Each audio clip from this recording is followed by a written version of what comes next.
Are you in the market for a new roof? Don't want to get scammed? Let me give you some advice. First of all, do you need a roof or do you not? You need to understand whether or not you're ready for a roof. If your house has a leak and it's 20, 30 years old, your roof, clearly you're in the market for a new roof. But if your roof is old and it's not leaking, the question becomes, do you just replace it because it's old or do you wait till it leaks? That's the gray area.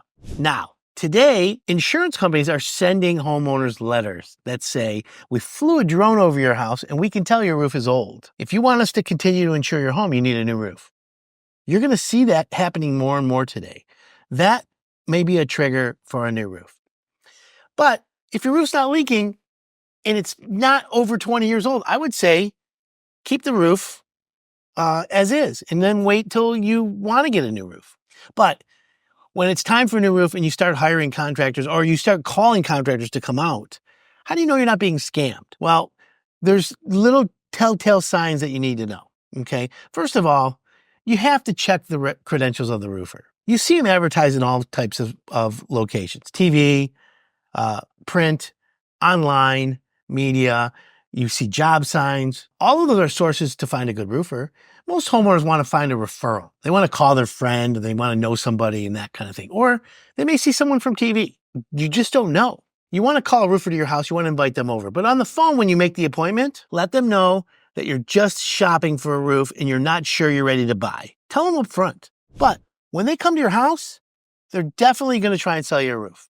Is that bad? No. They're there to sell you. The person that comes to your house representing the roof company gets paid when they sell a roof. So you need to understand that he's there to sell you a roof. It's okay. But the communication between you and the person selling you a roof needs to be established up front. Tell them, I'm not buying today. I'm gathering prices and I'm gathering information.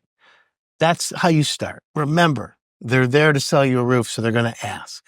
It's okay though. It's pretty uncomfortable today and kind of squirmy when a salesperson from a home improvement company comes to your house.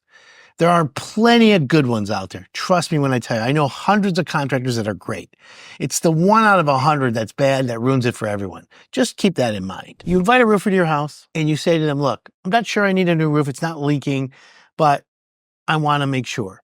So what does a roofer do? Well, they're going to tell you how much the roof costs, how many shingles you have, and what they're going to do for you. Don't get bait and switched. One of the scams that you may have is called bait and switch. They may say to you, okay, we're going to give you the full Owens Corning roof. And then you're like, great. And then they get to your house to do the roof and it's Owens Corning, but they're not using Owens Corning underlayment. They're not using Owens Corning components for the rest of the roof except the shingle. That's a scam. When you buy Owens Corning, and I'm using Owens Corning as an example, you should always request a full system. And what that means is there are components that Owens Corning makes that complement the shingles that they make, and it gives you a longer warranty. You can do that the same with Atlas shingles, with Tamco, with GAF, with Certainteed. Those are the top shingle manufacturers, and you got to make sure that whoever you're having do your roof, they use the product that's made by the manufacturer besides the shingle. That will allow you to have the best warranty. And again, we don't promote one shingle over another because I always say here at Hire It Done, the best shingle is the one that's installed properly. Again, Owens Corning makes a great shingle. Atlas makes a great shingle. GAF, Certainteed, Tamco, IKO, all those are great shingles. If they're installed wrong, they're worthless. So it's just as important, if not more important, that the contractor that you find to install your shingles uses the right products and installs them properly. Are they factory trained? That's a good question. Do they have certifications? That's another good question to ask them. When they have the right credentials for the roofing company, that allows you to know that they're a good contractor and that their intentions are to continually be a good contractor, because Owens Corning or GAF or any of the brands are not going to give certification and continue to give it if they're not buying the shingle, installing it properly, or participating in the educational courses that they offer for roofers. You don't want to get scammed. That's one of the things that you have. Bait and switch means I'm going to give you this, and then when they get to the job, they don't use the product underneath. That's a bait and switch, and it's no good. Now, how do you prevent that? Well, you must put it in writing, And you must ask them to write down everything included in the proposal. In fact, you should tell the contractor to write it like a story, a beginning, a middle, and an end. And then tell them to list everything that's included. And then once they give that to you, the advanced hire it done advice here is give it back to him or the contractor and say, Mr. Contractor, thank you for this, but I need you to write down everything not included. Because when they put not included, it makes the contractor think, okay, wait a minute. What didn't I include? And may come up with something, or he may say, you know what, Mrs. Jones, everything's included. You're ready to go. That's one way to get a good contractor and to avoid a scam. Now, everyone's heard about high pressure sales. What does that mean to be under pressure?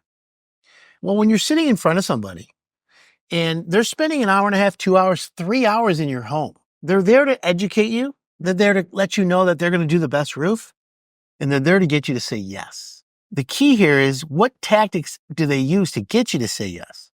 Let me give you a couple of them so that as a homeowner, if you ever have a home improvement contractor come in your home, and this applies to more than just roofing. It could be a room addition, a kitchen, a bath, siding, insulation, heating, cooling. Here's an example of high pressure.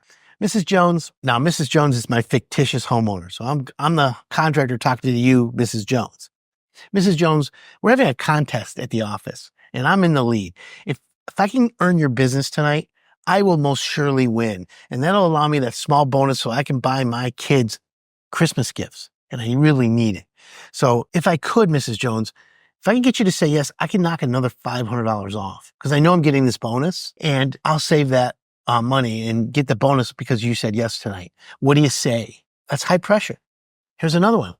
Mrs. Jones, I think I can get you a better discount. If I call my manager right now, he's going to want to talk to you. But if I go on the porch, let me call him and see if I can get him to give you a better deal. Because I know you really need this roof. You need it now. And if I can get you a better deal, Mrs. Jones, would you be willing to move forward with us? That contractor is going to go outside. He's going to grab his phone. He's going to call his manager. And he may call his manager. He may not even call anybody. He's going to come back in and say, you know what, Mrs. Jones, I have great news.